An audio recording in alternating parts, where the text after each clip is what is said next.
Happy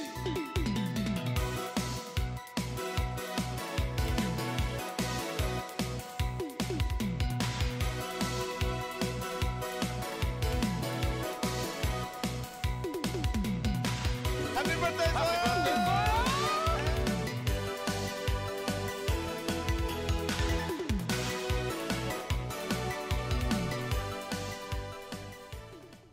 For the Alliance! Welcome, everyone. We are back here at TownHall Heroes episode 174, and we have talked about all the good stuff in terms of the new content, but we haven't talked about the good stuff in the esports world. Mid-season Brawl was just a few days ago, really, you know, Monday, so it was, what, 4 days ago when it concluded, and that means that June and Kala flew across the world to get home. And, you know, we talked a little bit about your experiences outside of the event, but now we're going into that event. Starting with Stockholm, where you guys had the opening week segment. How'd you guys feel going into the event overall? Like, were you confident? Were you guys like, this is the best NA's ever been? You had the best boot camp of your life? June, tell me. So after the London boot camp, I think everyone was really confident that we'll do well as long as we don't do the throw storm thing. So we were pretty confident. Yeah, I think that's right. We performed very well against top European teams, and I don't know, when we got there compared to even just like a couple weeks beforehand in scrims in NA, it's completely different. You know, we flip the switch, we take everything 10 times more seriously, and you can just see in the players that they wanted to win really badly. And our performance at boot camp was great. So yeah, everybody was feeling pretty much top notch moving into the group stages in Stockholm. So, expectations for the regions. Is it pretty much exactly what you guys thought in terms of performance? Or yeah, pretty close, I think. I would say so, definitely. I actually just thought Fnatic was going to do a little bit better than they did, but aside from that, I feel like the result of the tournament was extremely accurate to the power levels of the teams. Also, our series against Dignitas, I think that one was not accurate. But everything else during the finals, I thought was super good. But yeah, this is like the only international tournament I can look back on and look at the standings and be like, yeah, this looks like actually a real snapshot of the power levels of every team across the regions.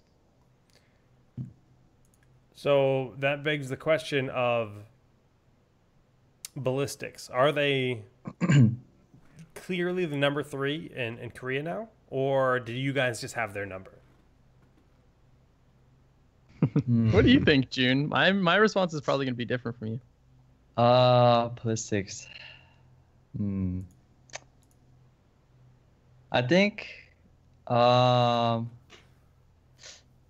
their place for some reason didn't really work against us. I think they're so really good team, and yeah, like top 3 Korea for sure. Just I guess you kind of got lucky on with the meta. So yeah. I think pound for pound against my team, they are worse. I think individually they are worse. I think their draft doesn't match up to ours most of the time, and their rotations are also poor, I feel. A lot of the times we can just out-rotate them, out-clear waves, and then just catch them in rotations, and it happened time and time again. The amount of times we killed their main tank was absolutely absurd. I don't think that they are as good as everybody says they are, but I think that they have the potential to be super good. They just have to clean up their game. I also think that us going down 2 games in our series probably shouldn't have happened. Those should have been our games for sure. Yeah, not like saying bad things or anything like that, but everybody says it's a Korean team, so they're obviously just going to be better than the West, and I do not think that's true in their case. Interesting. No, I respect that. I respect that, man. They clearly look strong enough, but 3 matches in a row. Like, what was the record? 6-2. 6-2. That's Dang. pretty good. That's pretty good. convincing. Yeah. Oh. Yeah. That's insane. Just looking at the group stage, that is totally a picture of me brushing my teeth. There we go. Yeah. So we can Love to see that. Gen.G, Tempo Storm, Ballistics Fanatic made it out. Mind Freaking the One, not so hot. And then Tempest Dig, Method, Heroes Hearth. Heroes Hearth going 5-5. Did you guys think that's kind of where they belong? This is their first like international tournament as a team. NA as a region, NA LOL, right, that everyone has talked about as being weaker, but obviously proving that they can go toe-to-toe with anyone, especially with Heroes Hearth having a decent showing here as the second team, and you guys were the God Squad, if you will, from North America. Where do you guys think Heroes Hearth stand? Is this an event that's just going to help them grow as a team? Yeah, absolutely. Like, any international experience you get as a squad is a huge help, and I think this is definitely going to help them grow and make it to finals this year as well. Like, I think this definitely helps them. I agree. I think that they performed about 10 to 15% less than they could have. As you said, relatively new international team. So, they could have had some nerves. They could have had this and that when they're playing on the international stage. I expected a little bit more out of Heroes Hearth just because I know that they're a bit better than what they did. I really believe in that team. They're fantastic. Their coach is great. It's just they didn't quite make it. And I think they could probably say the same for themselves too. It was refreshing to even just see like Arthalon on social media, like being just like really positive and excited to be going to this, because again, he's a player that retired a long time ago, came back, and from the beginning when he came back to Open Division, the start of last year, we were just like, how long is he going to last? But he seems to just mesh with his team and like be in a great mental state, and it's really, really nice to see and see him play well. It's super awesome. So obviously I'm kind of NA biased when it comes to rooting for anyone, right? I'm North American. That's how I've always been with esports across the board. But sincerely, like, Heroes Hearth has a ton of fans, and I guess we can talk about the cheers as well. If you go to twitch.tv, not which, twitch.tv/BlizzHeroes. What does the leaderboard look like right now? We're gonna find out. May I answer one question I see here in chat? Oh yeah, have at it, man. So I was asked if we were able to do you think that the team got better control of their emotions, was the question. And I've been asked this question a couple times, and I just wanted to say it publicly that was one of the things that I focused the most on during our boot camp, and June can attest to it. I noticed that we freak out when we're playing against teams that we think are better than us or have proven themselves to be better than us. Like listening to our comms playing against Heroes Hearth in scrims, and then listening to our comms playing against Dignitas in scrims, substantially different. And we miss information when we're freaking out. We make the wrong calls when we're freaking out. And when we get really, really excited, we just don't play at our peak. And it was something that I was focusing on so much in scrims, making sure that people were just calm. And we don't celebrate until after the series is done. Like even just a single victory, it's fine. Just stay level-headed, stay focused, stay calm, move on to the next game. Just stay in the right mental space. That was one of my main focuses. And it's really cool to see so many people, notice that my team didn't because my team is the one that freaks out when we win, right? We've got Psalm, we've got Glauron and stuff like that, like very high energy players, and even Fan. But yeah, that was my main focus, and I really think that was one of the factors of why we performed so well. Yeah, that us being able to go from 0-2 to 3-2, reverse sweeping Blizzix, that really helps. For example, a lot of people say how like, oh my god, Glau kind of gets really excited and be super loud, but he's the one actually told us that, hey, this after we won our third game from going 0-2, he was like, hey, let's all calm down. This is only game one. We came in next to, let's just win next to, and then pop up after, which was really surprising to me because he's usually more openly kind of like emotional, but at this tournament, he was first of all performing really well, shutting down all those hate of Glau feed on the chat. So yeah, I think that really helped.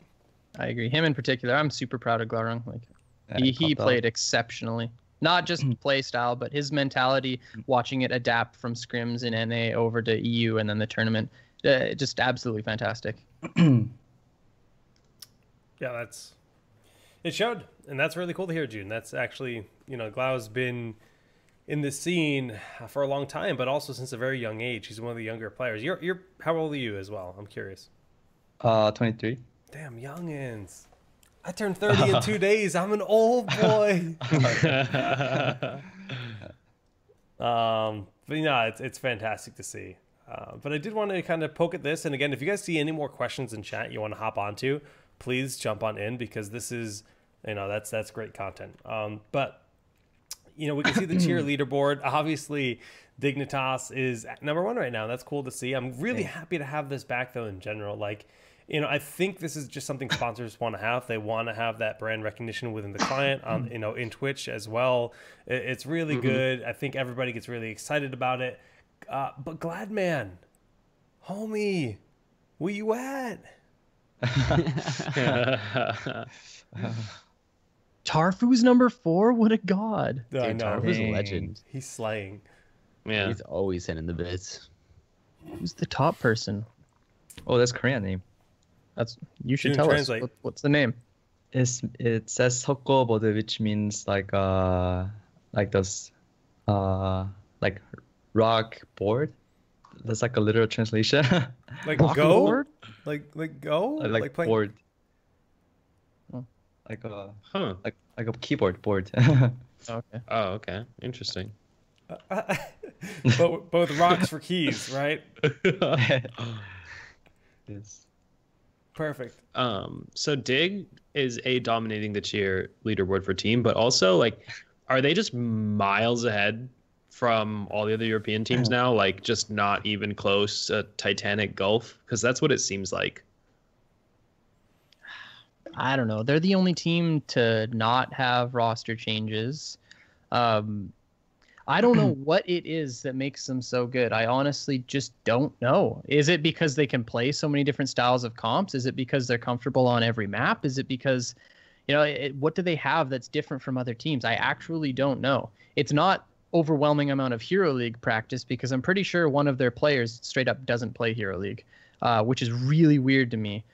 So I don't know what it is that makes them so good. I honestly don't. It can't be individual mechanics. It has to be It has to be team synergy. It has to be just their ability to stay focused and win when it really, really counts. It's weird to me. Yeah, and it seems to persist across roster changes too. They bring in Poik and they're still just as powerful. They bring in Zalia, and they're even more powerful, I would say. It's so cool to see that kind of carry on throughout their legacy. They just keep getting better and better. And that's why I was so damn thankful to be able to scrim almost exclusively against them when we were doing our boot camp. They're such a good team.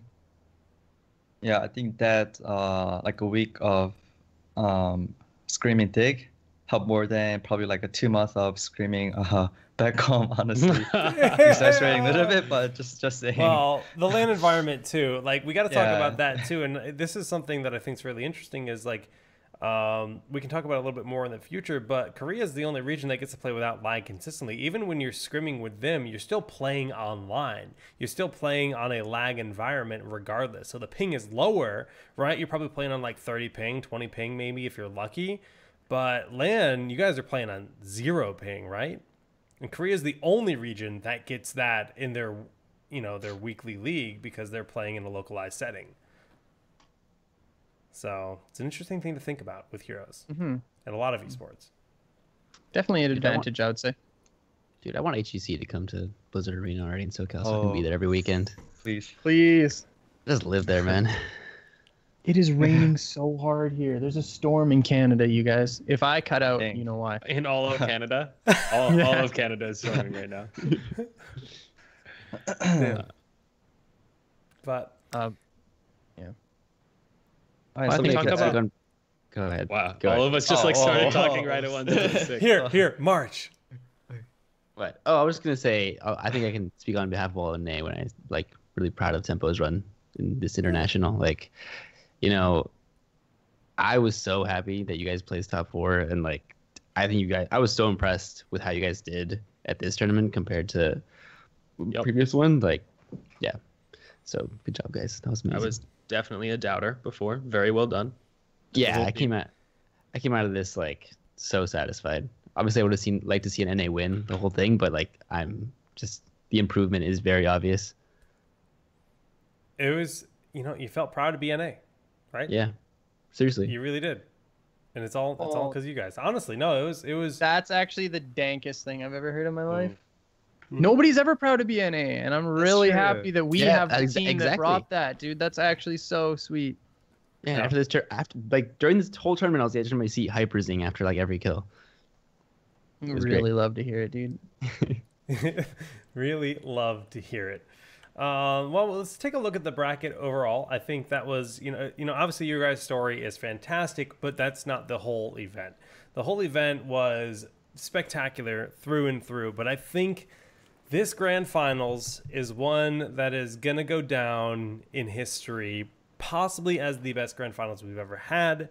And that Towers of Doom game, I've been asked this multiple times at past BlizzCons and stuff, like, what's the most memorable match in esports you've ever seen? Oh, that Towers of Doom game right there. That takes the cake, because if you haven't seen it, I don't want to spoil it for you. Like, just watch it. It's like I almost don't want to ruin the magic because of how insanely tense it was. Like, the tension was it was just palpable the entire game, and oh god, it was just that's why Heroes is such a good video game, is that map right there. What was that like in person, by the way, Kala, watching that as a spectator at DreamHack? You're drenched, you're dripping, head to tippy toe, all your clothing off. You were soaking wet watching these games. Like, it's insane. Like, it's absolutely insane. Just imagine watching it instead of being at home surrounded by a whole bunch of people who are just as psyched as you are. And then, of course, having like Dignitas guy there just freaking out the whole time. It's pretty funny, man. But yeah, it was absolutely amazing. And then, the final, too. Like, the final was crazy. Bakery saying in the chat, Rich dying mid-E and then Final Cut winning the game. Like, that was literally the most anime, picture-perfect ending to anything in the world. Like, Genji, jumps in, and then he dies, and then it's like... His shadows. But Johanna was still alive, and she was almost there, right? Like, everyone was acting like that was the game ender. And it was the game ender, but Johanna was still there, I'm pretty sure. They would have... I don't know. Would they have gotten the 1%? I've watched it like frame by frame a couple of times. Oh, really? Okay, I haven't done that. You want to know something that nobody knows? I'm pretty sure it hasn't been talked about. The fact that Poik didn't know that moving your water elemental while you're backing cancels your back. He had no idea. So he was backing, and he would have been back to the core about 10 seconds earlier if you had known this. But because EU doesn't play water Ellie, I didn't know that. He interrupted his own back by doing. Yep. I didn't see him do that, but that makes sense, actually. He was almost AFK so late. for 10 seconds. That makes sense. Wow. I mean, what an unfortunate time to figure that out. God damn. You live and you learn, but I'm really thankful he told me that. When I heard that, I was like, it's detrimental to get this information. Like, elemental while you betray him, Pepe hands. Like, that's how you feel. But yeah, because it would have been a different outcome if you were back there 10 seconds earlier. Mm-hmm. You don't expect it to interrupt your channel. That's like that's the only thing about Jaina I dislike, is that you can control the Ellie while you're dead, but not while you're hearthing. It's like, it's crazy. Exactly. Yeah, that is weird. That's literally what he said to me too, because he was like, you can control it while you're dead, but not while you're backing, apparently, and I didn't know that. It's pretty weird. Yeah, that's funny. But so how do you guys feel about the Final Cut thing, by the way? Like, should it be like that? Should it work like that, or should it die with you? No, I think it should absolutely work like that. It's like Kale Thoss. If you drop your Flame Strike and you have the double Flame Strike and you die after the first one's cast, absolutely the second one persists. Yes. I think absolutely think that should have happened. Yeah, I actually found it super weird that like a bunch of people in my chat were asking me like, oh my god, do you think that's how it should work? I was like, dude, like the talent is like a part of the ability now. Your ability now has this additional effect. It seems completely logical to me.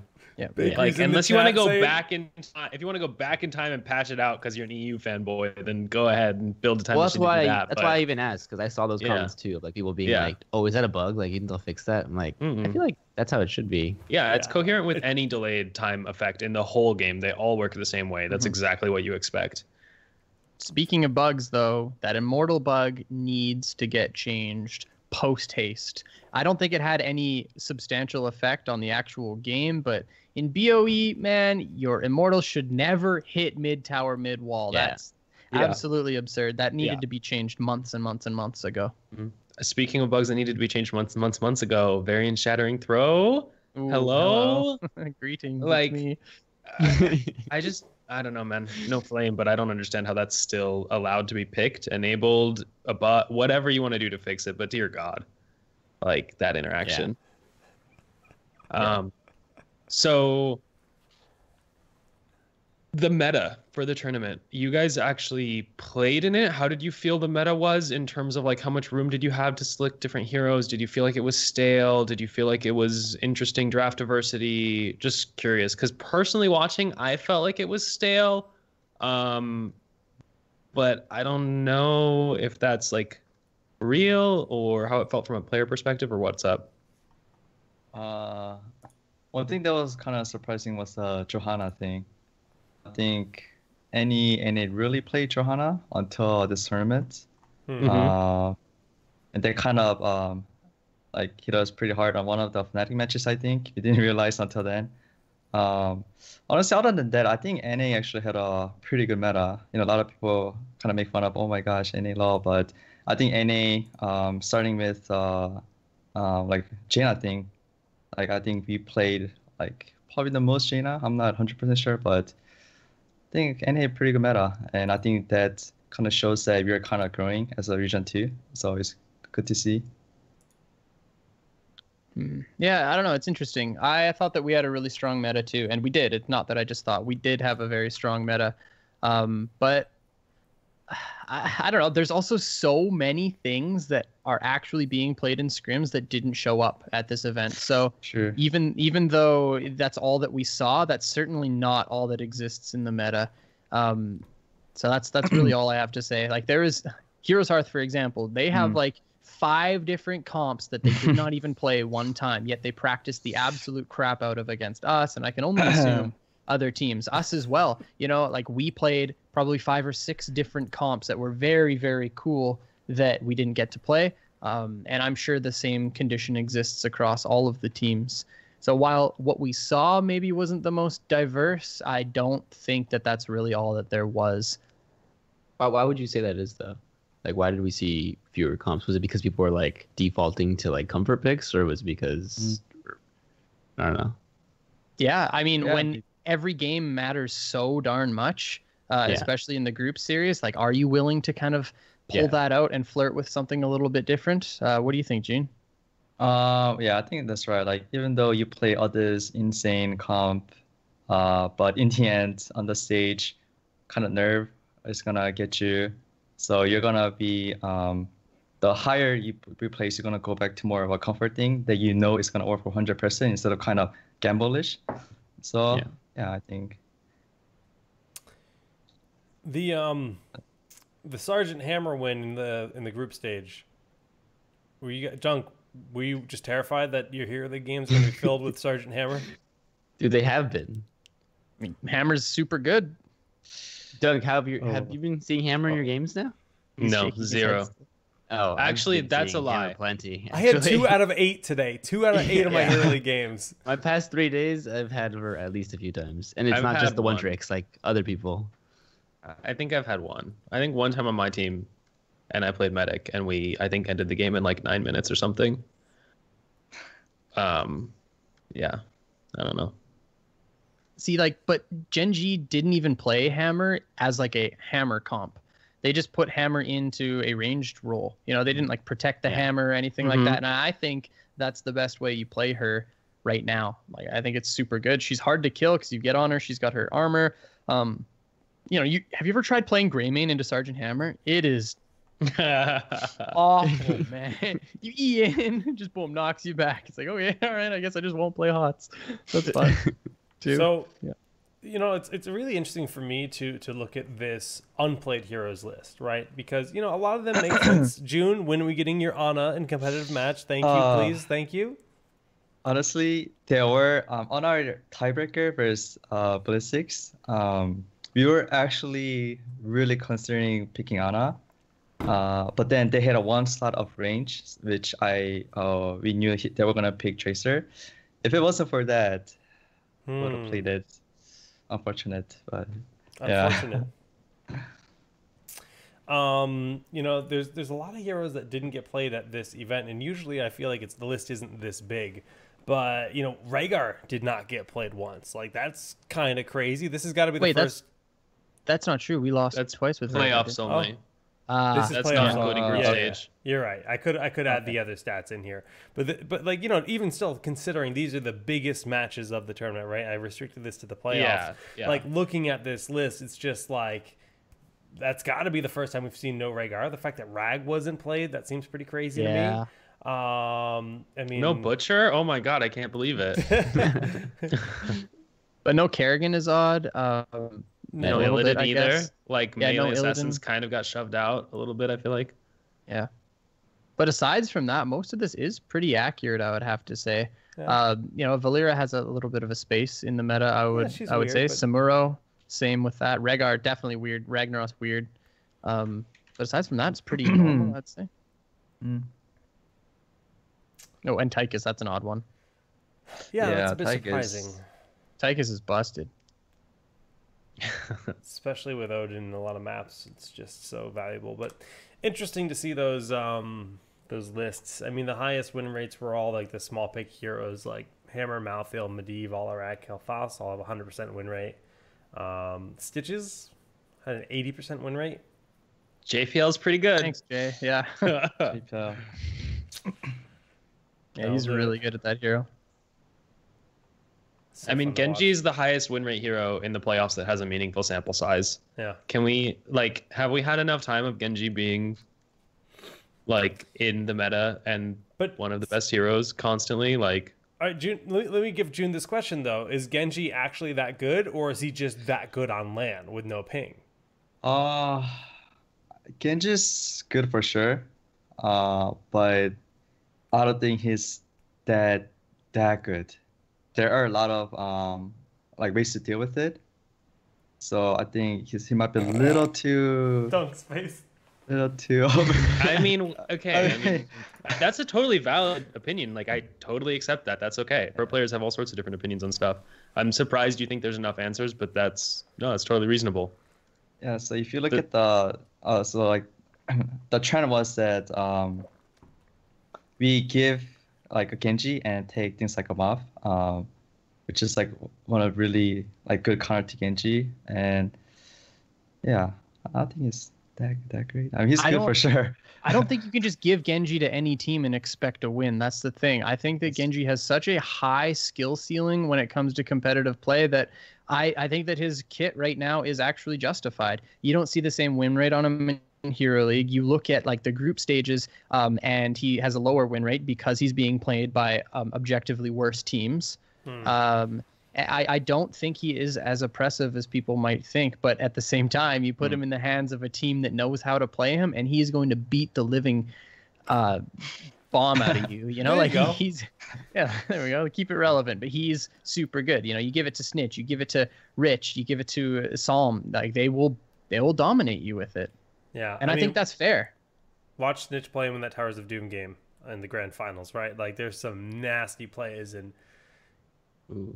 That X-Strike to dodge the Hanzo arrow point blank almost. God, so moist. That was amazing. Kid's good, man. Kid's really good. But yeah, no, Genji definitely is good. Sure. June, Dunk, it feels like you're reserving thoughts on it. What's up? See you over there, and you're like, I see the shurikens flying past you. No, I'm just trying to think about it, like the perspectives. I mean, I kind of agree with you guys in the sense that I don't think he's like way overtuned or something, and I do agree he has a huge skill ceiling, which are both good things. But I also think he's probably responsible for a lot of shaping the meta, like because he exists. There's a lot of things you just can't pick or run.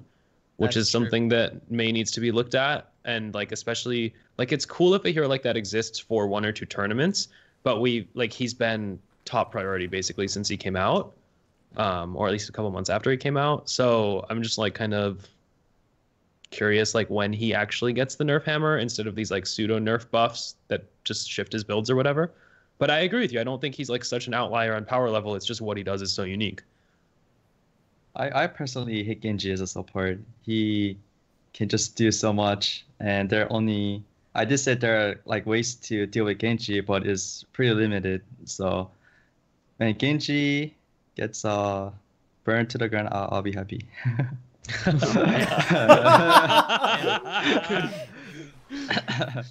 June's going in, man. Oh, damn. Well, I think we can say that about a lot of the Overwatch heroes and their mobility in general. But June, if you had to say the best hero in the game, who would you say it is? Best hero? Yep. Singer? Overall, just the best hero in the game. Oh man. Kenji? Okay, all right. Kenji or Moth? Or Mouth. Yeah, Moth's actually Mouth's busted. pretty real, but yeah, busted. Oh, Garrosh doesn't make that list for you? Oh, Dude, gosh, Bunker was so like good. So okay, many Bunker heroes, dictated so It's- much of like MSP's meta. That was nuts. It's Yep, Blaze, Blaze. man. It's Blaze is the best hero in the Blaze. game. He's so I would say dumb. Blaze is That's true. Well, I have he a is also nightmare. Blaze is also tied in the playoffs with a 65% win rate and a very high sample size of 32 games played. but he's not like in that in playoffs. Hero League. He's not. Because people don't know that you can Correct. click on the bunker and enter. it. Yeah. Yeah. Is Wait, he just like, actually, the problem in my Hero League games is people don't know you can get out of the bunker early, and they all just sit in it until it expires or dies and get And the just enemy team absolutely sets up pummeled around by them. enemy. They have to know they can get out. They're just afraid, They're like, man. pew, They're just pew. like, it's Little nice in fire here. streams. Yeah. There's no way they don't know you can leave. but the Please. B in MSB stands for bunker. Like let's be real. Yeah. Mid-season bunker. It's a mid-season bunker. Yeah, I think he's just insane. He doesn't lose any 1v1 if you can just clear the wave, so you're not going to lose. If you're playing against a Genji's not going to reasonably step up and like kill you in the solo lane if you play with a brain. His rotate is super good. His double clear is super good. His heroic is literally the best thing in the entire game. He's so tanky. He has self-sustain. This guy's insane. Oh, he's crazy. And actually- if Baker was here, he'd say he has this cool ability where, you know, his dash gives an extra animation after he dies and kills cores.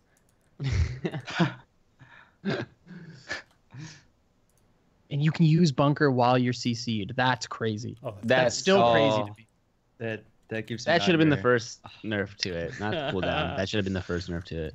Yeah. How can you guys actually imagine that? While CC'd, but you Yes. can bait CCs hard. Well, okay, if you use bunker and it has a little bit of an animation, if you are CC'd Yeah, while yeah. you're in the animation, it still still goes goes off. off. Yeah, to me, yeah. that means you can use bunker while you're CC'd. But like, okay, just to be clear, I don't want people thinking like Okay. you can click bunker while you're silenced. Like, I don't want people to think that that's what we're saying. You know, that's all I'm saying.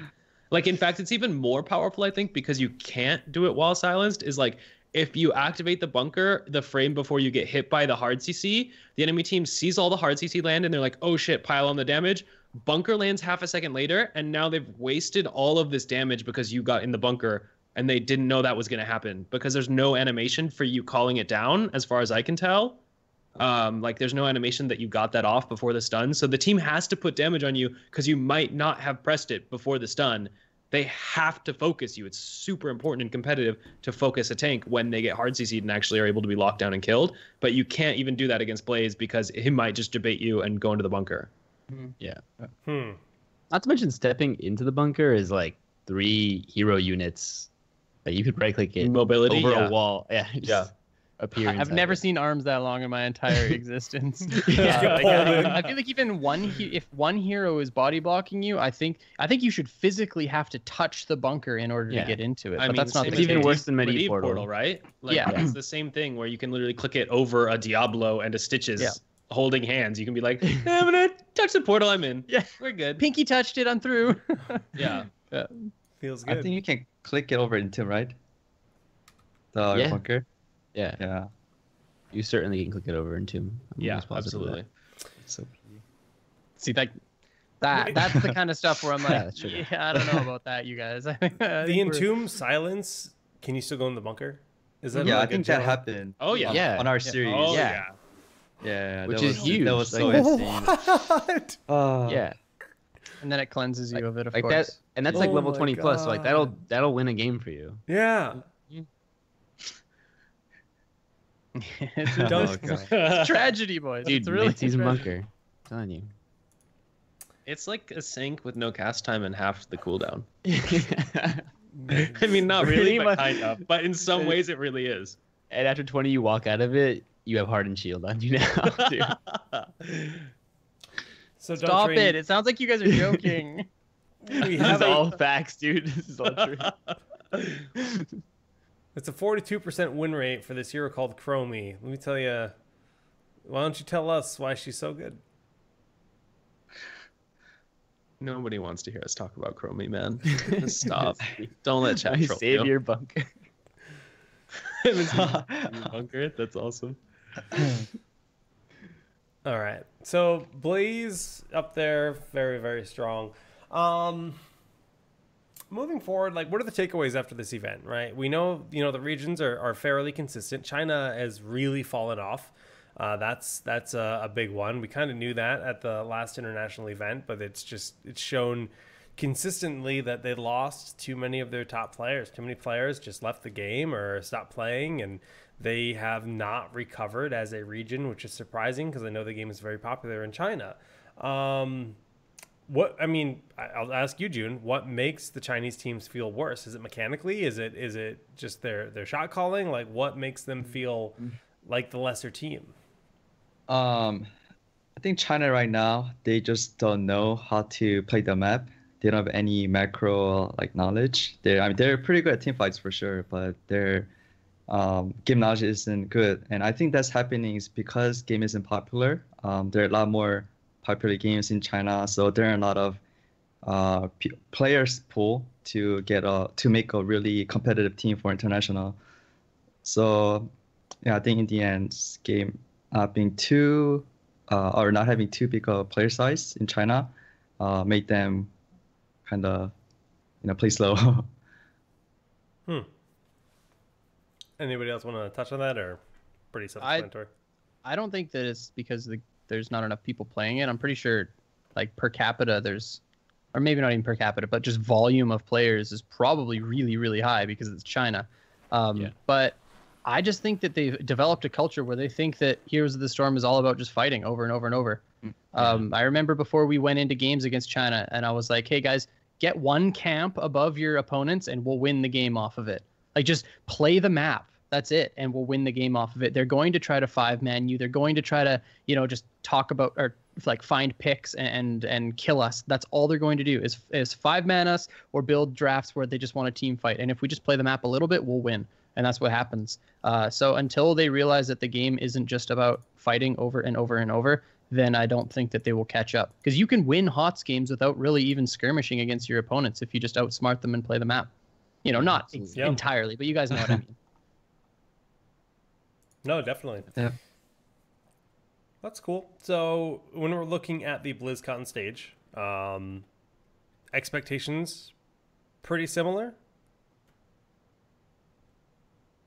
BlizzCon. I mean, obviously you guys are looking at top 4, but you want more, right? Mm-hmm. But in terms of the power levels of the teams, do you guys expect there to be a shift in power anywhere? Like Fnatic, where do you think the new Fnatic's going to go? Right? We know Quack's moving on. Do you think that the landscape in these regions is going to be drastically different, generally speaking? This is actually really exciting for me to talk about, if you don't mind me jumping in. Oh, yeah, of course. But so Fnatic, I think, is going to be stronger. They have Shrimpy, who is going to be doing their drafting, and I believe a lot of their shot calling. Big thing for me is Last Hope, their new solo laner. Wubby personally said that Last Hope reminds him of himself more than like any other solo laner in EU, which is insane to think about. That means that this player, you guys, having not had any competitive experience, Wubby can look at him and say that this guy is going to absolutely body everybody. So I think Fnatic is objectively stronger, and I cannot wait to see how good they are. Method, I think, is going to be stronger as well. So there's a couple points that I wanted to bring up there. One, the fact that Bad Benny is going to be on his main role, playing main tank again, and two, the fact that the dynamic of ADRD and Benny is back. It's basically like the old expert roster. When we saw them scrimming in Korea and they come back to BlizzCon last year, everyone was afraid of Team Expert. Everyone. They were the best team in Europe at that point before the tournament started. Like, they were beating Dignitas in scrims, they were beating Fnatic in scrims, they were bodying us in scrims. I believe that they were beating those other two teams, but everybody was saying that Expert was the best team. They were the ones to look out for. They had some crazy styles of drafting. Like, they really had every little bit of power that you would that you would want a team to have. So the fact that New Method is going to look like that, New Fnatic is going to, have this new all-star player. I'm super excited for what's happening in EU, and I think that their region is going to get stronger. And I really bless RNG. Get over here, boys, and come scrim. For Western. That's hype.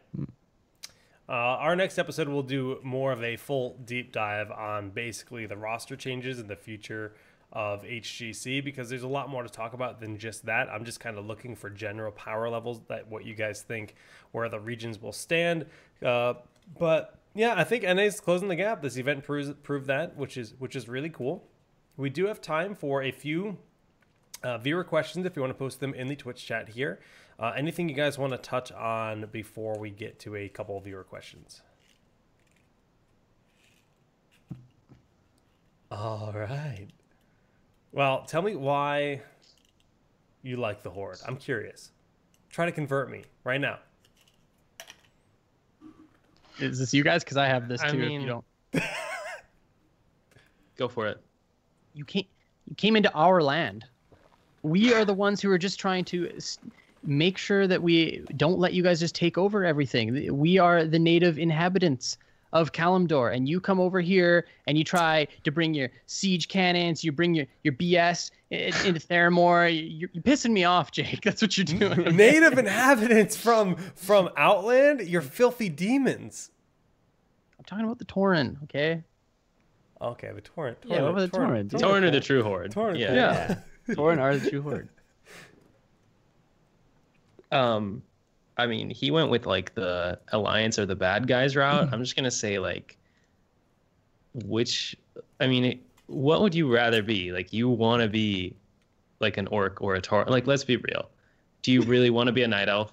No, like, come on, man. I always say that 3 of the 4 alliance races, or vanilla alliance races, are just humans of different sizes. Yeah. Why would you? Pretty much. Nah. I mean, I think night elf are cool because I don't know. I've always enjoyed them.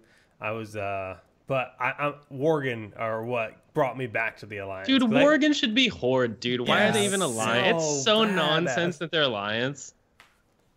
Why? I agree. They hate. They're they literally hate they're the literally undead wolf so people. much. Learn the lore.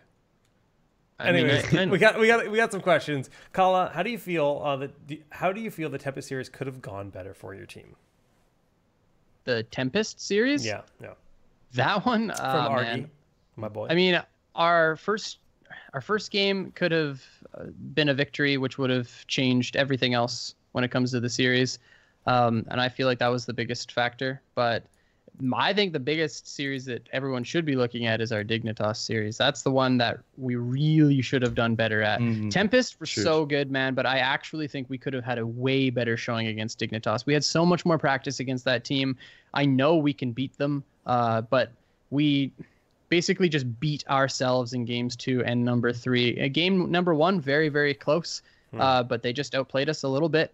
It could have gone either way, but game 2 and 3 was just honestly, it was a really upsetting performance by my team. And yeah, sorry about that. June agrees. Yeah. Dunk Train, you said the meta is stale. Do you think it'll be less stale with the third ban that's coming? That's from, I'm going to try to say name. Kivitsalis Fivik. Got him. I don't, like, I think it will shift the meta for sure. It will probably make it less stale, but I also think you need to consider these things like independently of each other. But I agree right now, like, you probably are better off with a wait and see plan. Fair enough. June, where do you think Maiev stood in the midseason brawl? Like, what are your thoughts on Maev's position in the game? Maiev. I think, um, hmm. I think Maiev was pretty like one of the top tier heroes for sure, for us at least. I think a lot of other team respect the hero when they're versing us, and I think the hero's good. Are you surprised by anything about her, or is she exactly where you think she should be based on, how long she's been out in terms of her power level and her impact? Yeah, I honestly thought she would be more higher, but actually wasn't. So it is kind of, yeah, it is where I thought she would be.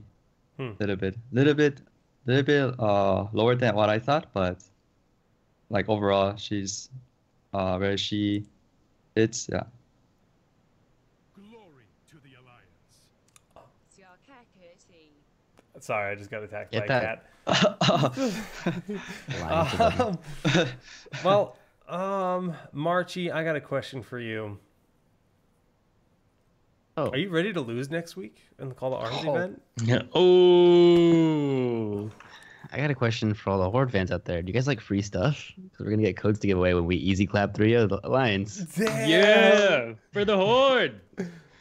So I guess we'll give it that plug again once more before we go to shoutouts. But there's a Call to Arms streamer event that Kala, myself, and March are participating in. Basically, Blizzard gave us a bunch of codes for Rel or Urel to give away on our streams, and we have a competition of basically unlocking achievements. If you type !quest, you can see it in the chat. It'll give you a direct link as to like different win 3 games in a row or get MVP in 2 games and stuff like that, basically, where once you've done it for your team during your designated stream slot, you earn that. So each team has 31 hours of streamers playing to unlock these objectives, and I think we're both around 50 points. I think it's 45 points for the Alliance and 50 points for Horde or something at the current standing, up to 100 points. They might add more objectives to this list as things go on, just because like some people are like Palatime got literally half the objectives in his stream session. So it's a really cool event, and the next week we're going to be playing a best of 5 series, and as March was saying, the team that wins that series, or is it the points? Is it the series or the points? I forget. I think it's both. I'm pretty sure there's points So for Horde gets achievement double winning. free items? Yeah, so Horde gets double free items. I'm pretty Yeah. sure, yeah. I mean, Lash is in the chat, but she could probably clarify. Well, we're going to get more codes essentially for the Alliance to give out to our followers on Twitch. It's going to be glorious. But we will transition to shout outs starting with June. June, shout outs to you, but you can give shout outs to everyone else as well. Shout out to chat. Shout out to you guys for having me here. Shout out to our team for doing really well, for being NA, and yeah. Oh, shout outs to you, man. Marchizio. Well, obviously, shout outs to Twitch for being here and watching. Thanks for watching. And shout outs to the both of you guys right here next to me for making NA so goddamn proud and international for once. Like, seriously, you guys killed it out there, all right? So shout outs to you guys for that. And then, yeah, just thanks for watching. Thanks for having me here. As always, pleasure being here on Town Hall. Kala. I wanted to thank not just this Twitch chat, but everyone who supported my team while we were overseas. The fact that you were even able to say like we were all proud of NA it's actually super heartwarming, because that's something that we've wanted to do as a team for a long time. And to come home and to see like these Reddit threads popping up, people saying like we are proud to be NA because of the performance. I know, we didn't win or anything like that, but still the fact that this was said, it's really, really cool. So thanks everyone for the support. Shout outs to my Twitch community, and of course everyone here for having me on Town Hall again. It's always a pleasure. Dunkus. Shout out to the map art team for bringing Aldrich Valley to life in Dude, Heroes definitely. as Aldrich Pass. Big props. Looks sick. So amazing. I love it. I love the aesthetics. I think it's amazing. So Shout out to them finally giving us a Warcraft map, and it's Hoggers. Hoggers in the chat, dude. I'm seriously gonna make that and put it on better TV like tonight. Like Hogger is Do gonna it. be a better Do TV it. emote. Like I have it enabled already. I'll literally do it right now. Hoggers. Dude, I will spam that every day in other people's chats. June has no idea what we're talking about. Yeah, do you? I He's kind of gonna feel learn. bad because I have no idea of all this Vatar. Sounds interesting, but I can't. it's all good, No. man. It's all good. Yeah. Congrats to Temple Storm on the top 4 finish. That was a really hype event. Obviously, we probably had the best grand finals we'll ever see. Overall, amazing tournament blast to watch. Pumped about the Call to Arms event. Definitely tune in. Tomorrow, I'm doing a 12-hour stream to celebrate the last day of my 20s. I'm going to be turning 30 at midnight tomorrow. So I'm going to stream until I'm 30, and that's going to be interesting. You're but streaming also, into midnight? I'm streaming until it's my birthday, basically. So I'm going 12 to 12 tomorrow, but I'm also playing for the Alliance. I got my Alliance jersey on. And I'm going to be playing for 8 hours where I can unlock those quests for the team in Hero League. So it's going to be a lot of fun to see where we can go with that. And it's also my training for next week to beat these scrubs in a match. And I guess my only other shout out, it's not Heroes related. In the coming weeks, I'm launching a new podcast for Smash Brothers called TownHall Smash. Who would have figured? But long story short, if you didn't know, I was involved in Smash since 2005. So this is kind of like a big part of my life is Smash Brothers, and I think the new one looks really cool. So if you're interested in that game and you want to follow, just follow that at TownHall Smash on Twitter. We'll be doing a new show in the coming weeks. It's not going to be consistent until the new game comes out, but that'll be another project I'm launching. And yeah, shout outs to Dunk, Kala, March, and June. You see all their Twitters on the screen, their Twitches on the screen. Follow those, and you really should. You really should. A lot of good content to be absorbed, and they'd love to have you on their channel. We'll see you next time on Town Hall Heroes. GG's, and have a good night.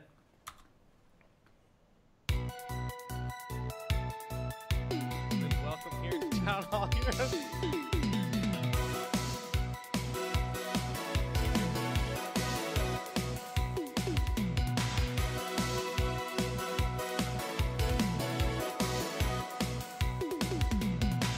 Happy birthday, Zoya!